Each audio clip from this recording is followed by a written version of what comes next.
नमस्कार, मैं हूं संदीप भोजक, बॉलीवुड एक्टर एंड डायरेक्टर। आज सबसे जो इम्पोर्टेंट टॉपिक है वो है आपकी वॉइस। आप किस तरीके से बोलते हैं, कैसे बोलते हैं, कहाँ से बोलते हैं, गले से बोलते हैं, सीने से बोलते हैं, पेट से बोलते हैं, नाक से बोलते हैं, नॉर्मली होठों से बोलते हैं।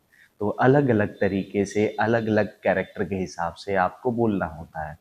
तो यही सारी चीज़ें आपकी वॉइस मॉड्यूलेशन में और डायलॉग की क्लियरिटी में आनी बहुत ज़रूरी है, क्योंकि जब तक आप अपने डायलॉग को क्लियर नहीं बोलेंगे, उस वॉइस मॉड्यूलेशन में वेरिएशन नहीं आएंगे, उसको तरीके से नहीं बोलेंगे, तब तक वो आवाज़ खूबसूरत नहीं लगेगी। एक एक्टर की आवाज़ ही उसकी पहचान होती है। तो वो वॉइस मॉड्यूलेशन आप किस तरीके से कर सकते हैं, कैसे-कैसे आप उसको डेवलप कर सकते हैं, तो ये समझना बहुत ज़रूरी है। सबसे पहला जो टॉपिक है, वो है voice foundation and breathing control. तो सबसे पहले आपकी जो वॉइस की फाउंडेशन है, आपको उसको समझना बहुत ज़रूरी है कि पेट से किस तरीके से बोला जाता है, सीने से किस तरीके से बोला जाता है, गले से कैसे बोला जाता है, गले के अंदरूनी भाग से, गले के बाहरी भाग से, गले के निचले भाग से, गले के ऊपरी भाग से, नाक से, नॉर्मली होठों से, या नॉर्मल हम इस तरीके से बोल रहे हैं, आप सिर से किस तरीके से सिर पे प्रेशर लगा करके बोल रहे हैं। तो ये सारी चीज़ें समझना बहुत ज़रूरी है और साथ ही साथ इसके लिए आपको अपनी ब्रीथिंग पे कंट्रोल करना बहुत ज़रूरी है। इन सारी चीज़ों को समझने के लिए सबसे पहले अपने डायफ्राम से ब्रीथिंग करना शुरू कीजिए।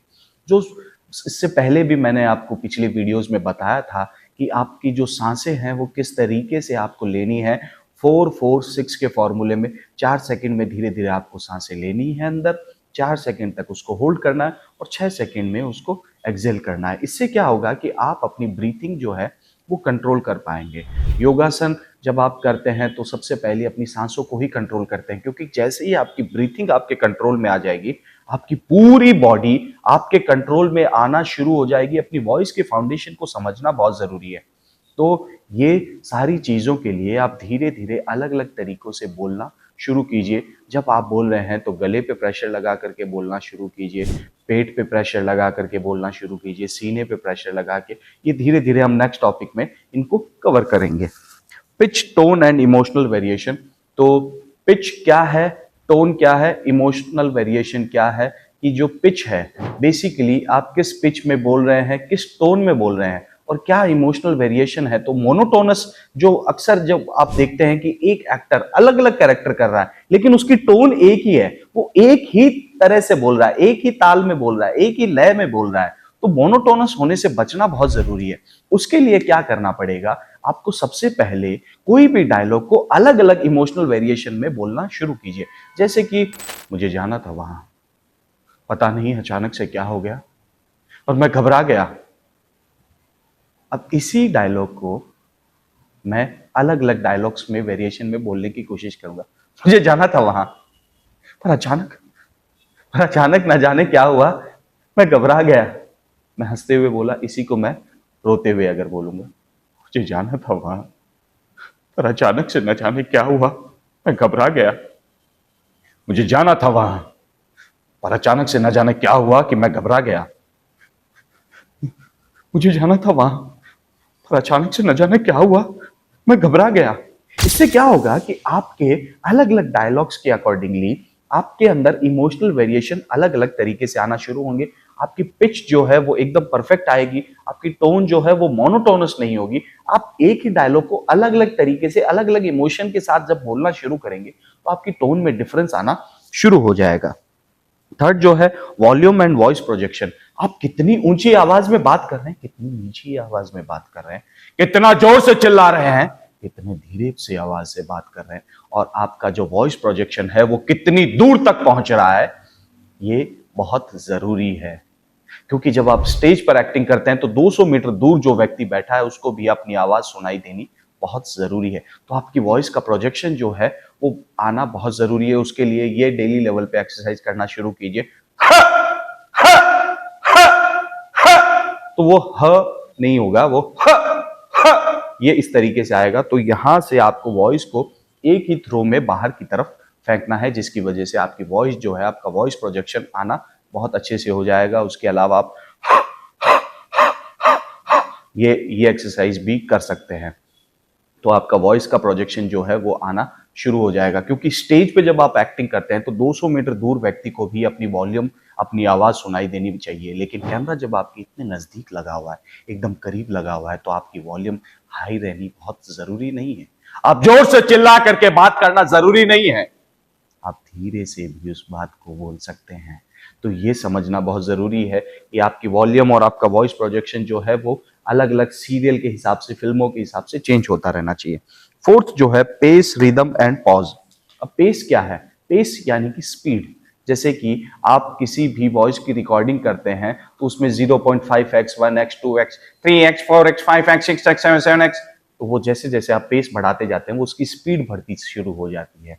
तो यदि आप स्पीड को थोड़ा कम कर देंगे, जैसे कि आपने न्यूज़ रीडर को देखा हुआ, नमस्कार, आज देश के प्रधानमंत्री नरेंद्र मोदी रशिया के प्रधानमंत्री से मिले और उन्होंने पेट्रोलियम मंत्रालय पर चर्चा की। तो ये स्पीड बड़ी कम थी।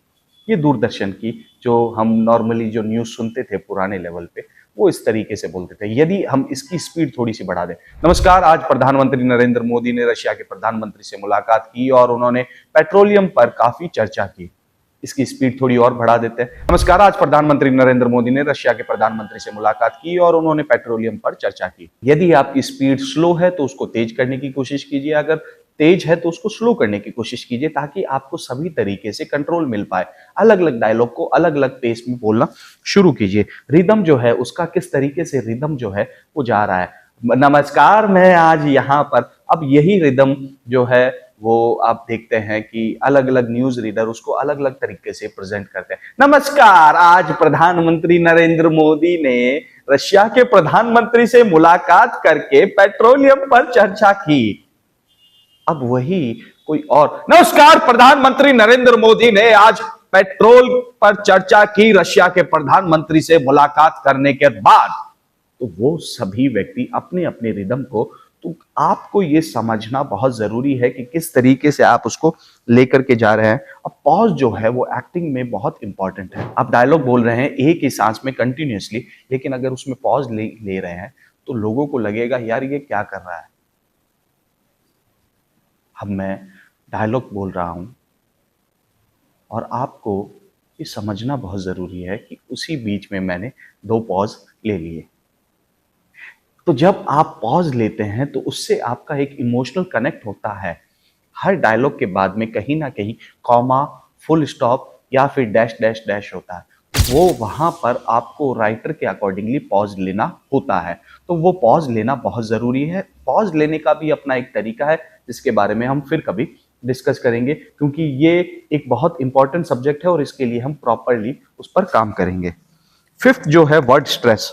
वर्ड स्ट्रेस कि आप कौन से वर्ड पर क्या दबाव डाल रहे हैं, कितना दबाव लगा रहे हैं। यानी कि मान लीजिए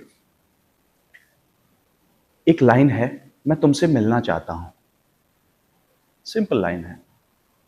अभी इसी पर मैं एक स्ट्रेस गलत जगह पे लगाऊंगा, उसका मीनिंग ही चेंज हो जाएगा। मैं तुमसे मिलना चाहता हूं, मैं तुमसे मिलना चाहता हूं, यानी कि क्वेश्चन मार्क आ गया लास्ट में। मैंने सिर्फ एक ही वर्ड पर गलत दबाव लगाया जिसकी वजह से उसका मीनिंग ही चेंज हो गया। मैं तुमसे मिलना चाहता हूं, अब उसका मीनिंग अलग हो गया कि मैं तुमसे मिलना चाहता हूं, यानी कि मुझे मिलना है। मैं तुमसे मिलना चाहता हूं मतलब मैं ही चाहता हूं और अभी का अभी चाहता हूं। आप समझ रहे हैं? तो किस वर्ड पर आप कितना स्ट्रेस लगाएंगे उसके अकॉर्डिंगली, तो ये आप ट्राई करने की कोशिश कीजिए। हर वर्ड पर अलग अलग स्ट्रेस देने की कोशिश कीजिए, जिसकी वजह से आपको समझ में आने लगेगा कि किस तरीके से कौन से वर्ड पर कहां पर स्ट्रेस लगाने से ये वर्ड का एक फ्लो बनना शुरू होता है।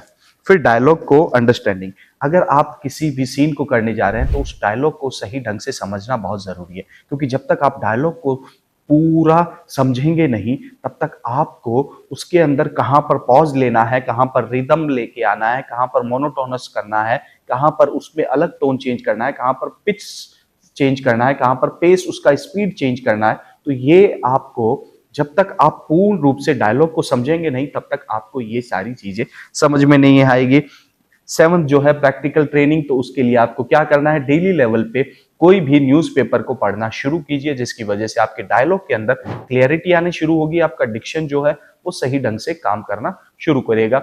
अगर आप चाहें तो आप किसी पेन को अपने मुंह में कर बोलना शुरू कर दीजिए। इससे क्या होगा कि आपके शब्द जो हैं वो खुल करके आना शुरू हो जाएंगे। आपके मुंह को इस तरह से बात करके भी आप इसकी प्रैक्टिकल ट्रेनिंग कर सकते हैं। न्यूज़पेपर को पढ़ना शुरू कीजिए, किताबों को पढ़ना शुरू कीजिए। जितना आप बोलना शुरू करेंगे उसकी वजह से आपके शब्दों में ताकत आनी शुरू हो जाएगी। चलिए मिलते हैं नेक्स्ट वीडियो में। धन्यवाद।